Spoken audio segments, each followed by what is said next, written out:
kind of like the girls that I know, like baby girls, or like full girl, like this things, Okay. Get live. To know whether it's behaving. Live from Cabana the Beach. Yes. Okay, we are live with no camera. Look at that. Just audio. Just audio. Okay. So today we are going to learn about Parshas Korach, one of the few parshas that have a person's name ends up being the parsha, which tells you about the person. Was Korach a righteous person? Was he an evil person? Was he right or was he wrong? Could have been righteous, but he messed up. He was right, but he messed up. No, I said he could have been righteous, but he messed up. He could have been right, but was he righteous and he messed up? Yeah, he said he could have been righteous. It's a mix. What was his mistake? Can a righteous person mess up? Does it mean that he's not righteous? I don't think Korach would be considered righteous. No, I think he was righteous. He could be considered like immensely talented and gifted in many areas. Had potential. No, he was, It's like no, he was great, but he was misguided. It's like the It's like a mad scientist. He used his intelligence for evil. yes. Good wife to keep you on track. Okay, Good man. so we're going to discuss all this today. An overview of the parsha. For those listening, Not yet. an overview of the parsha is we have Korach was a cousin to Moshe, which makes the episode extra painful because we're talking about a family member, and not just a family member. We're talking about the wealthiest Jew alive at the time. The Medrash tells us that Korach discovered 1/3 of the wealth hidden by Yosef in Egypt, and 300 donkeys just to carry the rubber keys to his treasure chest. So we're talking about an immense amount of wealth. A person who was also extremely smart, who was from the Levite families, from the prestigious families amongst the Jews. So we're not talking about a rebellion that came from the grassroots. We're not talking about a rebellion that came from the riffraff. We're talking about a rebellion that came from the royal household itself. And Moshe, as we learned in the parsha, pleads with Korach, pleads with him, please stand down. Don't continue with this rebellion. And Korach insists and persists in his rebellion. He manages to convince many of the tribesmen of Reuven, because they're neighbors, and neighbors have bad associations with each other, or good associations with each other, because neighbors are neighbors.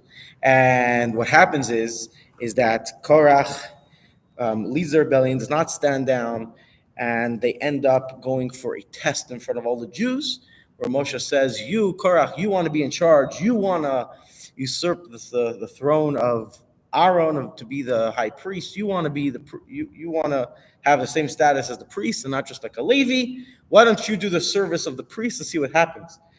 And 250 people from Shevet Reuven to come, and they actually they come with the incense, the spice offering, and fire comes and consumes them.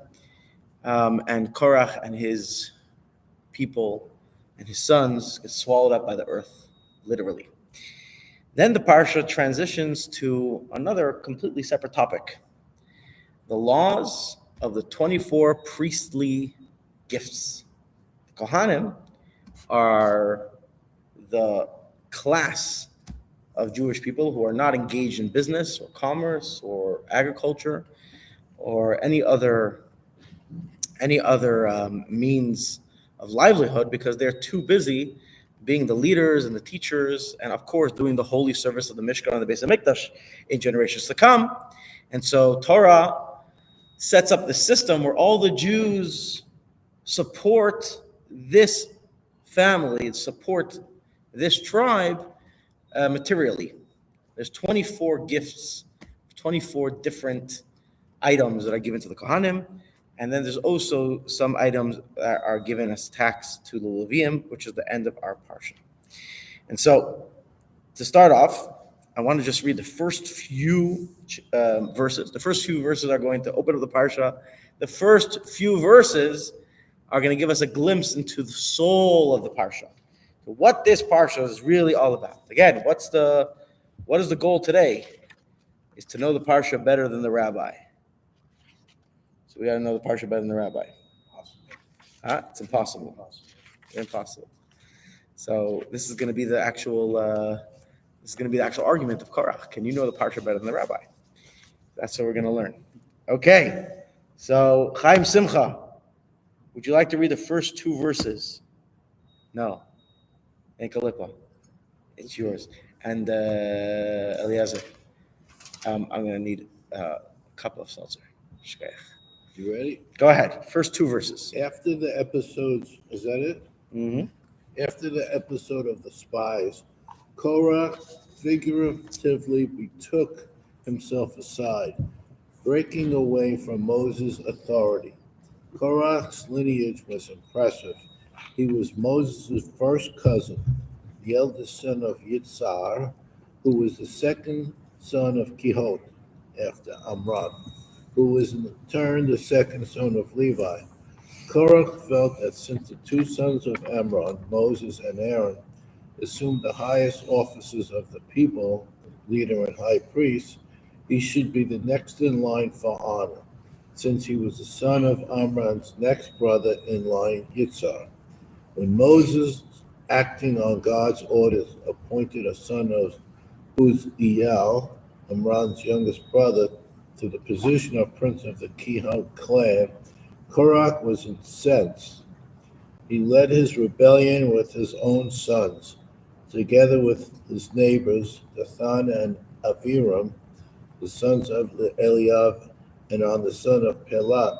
The latter 3 were all descendants of Reuben, who camped south of the tabernacle, next to the clan of Kihot, who was also camped south of the tabernacle.